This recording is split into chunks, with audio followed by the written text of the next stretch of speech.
अब आ जाते हैं गाइस, देखिए ध्यान से एग्रीगेट सप्लाई की ओर। अगर आपको एग्रीगेट डिमांड समझ आया तो एग्रीगेट सप्लाई कोई बड़ी बात नहीं रह गई अब, ठीक है। वही बात होगी दोबारा से, मनी वैल्यू की बात होगी, क्योंकि देखिए माइक्रो इकोनॉमिक्स में हम यूनिट्स की बात करते थे। एग्रीगेट सप्लाई का मतलब क्या था? यूनिट्स, माइक्रो इकोनॉमिक्स में। लेकिन जब हम यहाँ बात करते हैं तो मनी वैल्यू, क्यों? क्योंकि यहाँ पर वही बात हो रही है, सारे गुड्स एंड सर्विसेज को एक साथ लिया जाएगा। वो तभी पॉसिबल है जब आप उनकी मनी वैल्यू लोगे। तो और दूसरी बात, वहाँ पर आपने एग्रीगेट सप्लाई को पढ़ा था, सॉरी सप्लाई का मतलब आपने क्या पढ़ा था? एक तो आपने यूनिट्स पढ़ा था, सप्लाई का मतलब क्या पढ़ा था आपने? एक तो आपने यूनिट्स पढ़ा था, ठीक है, यूनिट्स में होगी। दूसरा आपने ये पढ़ा था प्लानिंग टू प्रोड्यूस या विलिंग टू प्रोड्यूस। अब producer is willing to produce, कुछ ऐसा पढ़ा था ना। तो ये आपका क्या होता है? सप्लाई होता है, यानी ये भी प्लानिंग की ही बात हो रही है। वही चीज यहां पर है। एग्रीगेट सप्लाई क्या है? Refers to money value. आसान है, ध्यान से देखो। वैल्यू ऑफ फाइनल गुड्स, ठीक है, फाइनल गुड्स बड़ा इंपॉर्टेंट हो जाता है। Services that all the sectors, sectors of production के पॉइंट ऑफ व्यू से सेक्टर्स कौन से हैं? सारे प्रोड्यूसर, प्राइमरी सेकेंडरी और टर्सरी, ये तीनों सेक्टर आ गए यहाँ पर। Producer sector are planning to produce. Definition लिखने को आती है, चीजें ध्यान रखना, गलतियां मत कर देना तो गलत हो जाएगा। प्लानिंग टू प्रोड्यूस मतलब supply in an economy during a period of 1 year, 1 accounting year. तो ये भी क्या हो जाएगा आपका बच्चों? सप्लाई भी एक फ्लो कंसेप्ट हो जाएगा, ये ध्यान रखना है। एग्रीगेट सप्लाई भी क्या होगा? फ्लो कंसेप्ट है। तो इसमें कुछ था नहीं खास, इसमें यही है, एक इकोनॉमी के अंदर एक साल के अंदर जितने भी प्रोड्यूसर हैं वो कितना फाइनल गुड्स को प्रोड्यूस करने की प्लानिंग कर रहे हैं, उन गुड्स की मनी वैल्यू को ही हम क्या बोल रहे हैं? Aggregate supply. जैसे कि अगर प्रोड्यूसर कह रहे हैं, सोच रहे हैं, प्लानिंग कर रहे हैं कि हम 20,000 यूनिट्स बनाएंगे, 20,000 रुपए का प्रोडक्शन करेंगे, तो यही हमारी एग्रीगेट सप्लाई हो जाएगी, ठीक है। और इसको भी एस्टिमेट किया जाता है, एग्जैक्ट नहीं पता चल सकता, एस्टिमेट करने के अपने तरीके होते हैं, टूल्स होते हैं, ठीक है। तो ये आपकी एग्रीगेट सप्लाई हो जाएगी। मेरे हिसाब से समझ आ गया। बाकी इसका कोई ऐसा कंपोनेंट नहीं लेना अपने primary secondary tertiary. Aggregate supply का फॉर्मूला क्या यूज होगा? क्योंकि एग्रीगेट डिमांड का तो फॉर्मूला आपने सीख लिया, क्या था? कंजम्पशन प्लस में इन्वेस्टमेंट, ये एग्रीगेट डिमांड का है। अभी एग्रीगेट सप्लाई का क्या फॉर्मूला होगा वो हम देखने जा रहे हैं, ठीक है। तो इसको हटाता हूं मैं पहले। तो देखिए बच्चों ध्यान से, एक चीज मैं आपको एक चीज बताता हूं, जो एग्रीगेट सप्लाई होती है ना, ये किसके बराबर होती है? नेशनल इनकम के बराबर। आपको पता है aggregate supply is equal to national income, बात एक ही है। यानी जो भी सप्लाई होएगी वो किसके बराबर होगी? National income. लेकिन फिर वही एक सवाल कि ऐसा क्यों, ऐसा कैसे? तो जिन्होंने नेशनल इनकम पढ़ा है उसको आसान से समझ आएगा, ठीक है। तो बड़ा आसान है। देखिए एग्रीगेट सप्लाई का मतलब क्या है? Value of output. जैसे आपने बोला ना अभी हम 25,000 करोड़ की प्रोडक्शन होगी, ये तो इतने की अगर प्रोडक्शन होगी तो यही क्या है? वैल्यू ऑफ आउटपुट है।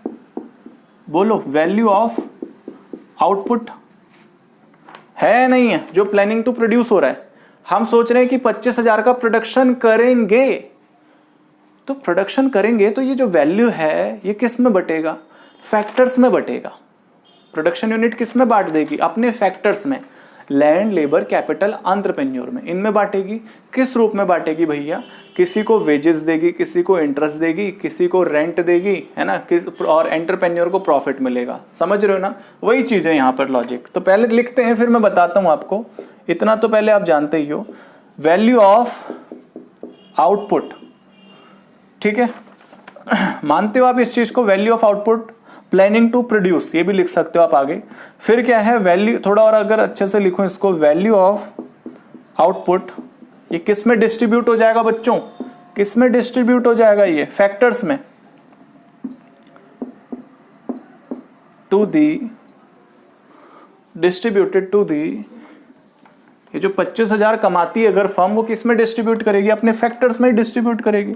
Distributed to the factors of production, ये पूछा जा सकता है एग्जाम में, ये ध्यान रखना, ये वाला factors of production in the form of, किस फॉर्म में? रेंट, वेजेस, किसी को रेंट मिलेगा, किसी को वेजेस मिलेगा, कैपिटल वाले को इंटरेस्ट मिलेगा, है ना, जिसने मकान दिया उसको रेंट मिलेगा, जिसने लेबर वर्कर काम कर रहे हैं उनको वेजेस मिलेगा, जिसने अपनी कैपिटल दी है उसको इंटरेस्ट मिलेगा।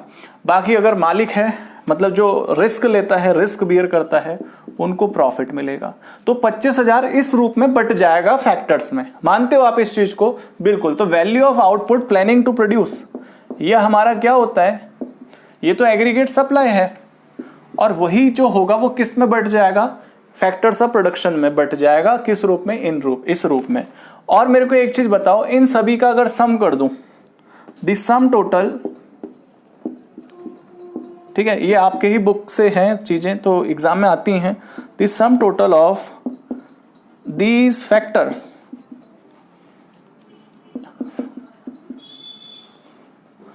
दैट इज रेंट हो गया, प्लस वेजेस हो गया, प्लस इंटरेस्ट हो गया, प्लस प्रॉफिट हो गया। इन सब को हम क्या बोलते हैं? इन सब का जो सम होता है, रेंट, इंटरेस्ट, वेजेस और प्रॉफिट। जिन बच्चों ने नेशनल इनकम किया है सीधा जवाब दीजिए मेरे को, क्योंकि हमने बोला जो भी प्रोडक्शन होगा, वैल्यू है जो भी, वो फैक्टर्स में बटेगा इस रूप में। और इन सभी का अगर मैं सम कर दूं तो ये किसका फॉर्मूला बन रहा है? ये नेशनल इनकम का फॉर्मूला बन रहा है। इनकम मेथड से बन रहा है, नहीं बन रहा? बिल्कुल बन रहा है। तो इसी चीज को हम क्या बोल देंगे?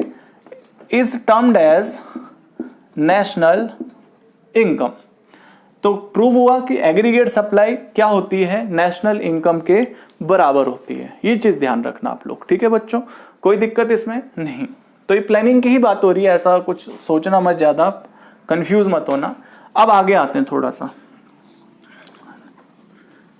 ये चीज तो आपको समझ आया, ये सारी चीजें लिख लेना, जो भी मैं लिखा रहा हूं ना सब लिख लेना, सब, हर चीज इंपॉर्टेंट है। हाँ, यहां पर अब मैं एक और चीज करने जा रहा हूं, नेशनल इनकम। देखो, नेशनल इनकम का सिर्फ दो चीज किया जाता है। नेशनल इनकम को क्या किया जाता है? ध्यान से सुनना। नेशनल इनकम का क्या किया जाता है? या तो इसको कंज्यूम किया जाता है या इसको सेव किया जाता है। ये हाउस होल्ड की बात हो रही है।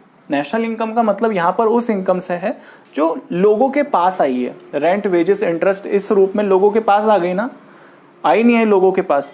अब इसका क्या होगा? इसका वही होगा क्या? दो काम होंगे इसके नेशनल इनकम के। तो या तो ये कंज्यूम होगी, या कंज्यूम मतलब सी हो गया, ठीक है, और या ये सेव। सेव के लिए हम एस वर्ड, सेव मतलब यहां एफडी कर देंगे। अब आप इन्वेस्टमेंट आपका देखो, आप लोग सोच रहे होंगे सेव का मतलब घरों में पैसा रखना, वो तो है ही जो आप घरों में पैसा रखोगे। दूसरा, आप जो बैंकों में पैसा रख देते हो आप उसको इन्वेस्टमेंट बोलते हो, बट यहाँ इन्वेस्टमेंट नहीं बोला जाता उसको, यहाँ उसको सेविंग बोला जाता है। जो एफडी कर रहे हो, जो आप बैंकों में पैसा सेव कर रहे हो, नहीं, वो आपका इन्वेस्टमेंट नहीं है, वो सेविंग है, ठीक। तो आपके पास जो भी पैसा आता है, चाहे आपको रेंट का मिल रहा है, आप लोग खुद ही सोचो अपने घरों में, चाहे आपको वेजेस मिल रहा है, चाहे आपने इंटरेस्ट कमाया, वो पैसे का क्या करोगे आप? या तो उसका कंज्यूम करोगे या सेविंग करोगे, ठीक है। मशीनें तो आप लोग खरीदोगे नहीं ना, आप लोग बताओ मेरे को, क्या मशीनें खरीदोगे आप? नहीं, ठीक है। तो वही चीज यहाँ पर हम ले रहे हैं, ठीक। तो आपके सिलेबस के अकॉर्डिंग मैंने चीजें रख दी हैं साफ साफ। आप देखो ध्यान से क्या हुआ यहाँ पर, एक चीज समझ आती है आपको कि aggregate supply is equal to national income. मानते हो इस चीज को? बिल्कुल। तो नेशनल इनकम का फॉर्मूला क्या हुआ? सी प्लस में एस, यानी कंजम्पशन प्लस में सेविंग। ये समझ आ रहा है सभी बच्चों को? सर बिल्कुल समझ आ रहा है, वही चीज है ना। Aggregate supply is equal to national income, national income is equal to consume या तो सेव, या तो नेशनल इनकम का कंजम्पशन होगा या सेविंग होगी इसके, ठीक है। हाउस होल्ड के पॉइंट ऑफ व्यू से आप समझ रहे हो, ध्यान से सुनना इन चीजों को। तो इसका मतलब क्या हुआ? Aggregate supply is equal to consumption plus में सेविंग। ये लो, ये आपका फॉर्मूला है। यानी जो भी भारत के अंदर कंजम्पशन हुआ, जो भी भारत के अंदर सेविंग हो रही है, उसको भी अगर आप जोड़ देते हो तो वो एग्रीगेट सप्लाई बन जाएगा। एक फॉर्मूला ड्राइव हो गया यहाँ से, ये याद कर लेना। एग्रीगेट सप्लाई का फॉर्मूला ये यूज होगा आपके सिलेबस में, और एग्रीगेट डिमांड का जो फॉर्मूला रहेगा वो ये रहेगा C+ में I। ये दो फॉर्मूले हमें आगे आप टेबल वगैरह बनाने में, डायग्राम बनाने में हेल्प करेंगे। तो बच्चों आज की क्लास हम यहीं पे ख़त्म करते हैं। मुझे पूरी उम्मीद है कि आपको एग्रीगेट सप्लायर और एग्रीगेट डिमांड बहुत अच्छे से आया है। कोई अगर डाउट है तो आप लोग मेरे से पूछ सकते हो, और अगर आप ये वीडियो यूट्यूब पे देख रहे हो तो प्लीज़ आपको और अगर वीडियोस चाहिए तो प्लीज़ इसको ज़्यादा से ज़्यादा लाइक, शेयर और कमेंट करिए अपने दोस्तों के बीच, जिससे मेरे को मोटिवेशन मिले, मैं और वीडियोस और यहाँ पर लेक्चर्स लेकर आऊँ। जो आप बोलोगे वो लेक्चर्स मैं लेकर आऊँगा जिसकी सबसे ज़्यादा डिमांड होगी। ठीक है। प्लस अगर आपको हमारे कोर्स से जुड़ना है, GS कॉमर्स क्लासेस के किसी भी कोर्स से अगर आपको जुड़ना है, अकाउंट्स की लाइव क्लासेस अटेंड करनी है या इकोनॉमिक्स का पूरा सिलेबस आपको बाय करना है, कोर्स बाय करना है, तो आप हमारी GS कॉमर्स क्लासेस एप्लीकेशन को प्ले स्टोर से डाउनलोड कर सकते हैं और आप वहां पर आकर मुझे कांटेक्ट कर सकते हो या वहां देख सकते हो जो भी आपको सही लगता है। ठीक है। तो बेस्ट विशेस हैं आप लोगों के लिए। मिलते हैं नेक्स्ट क्लास में।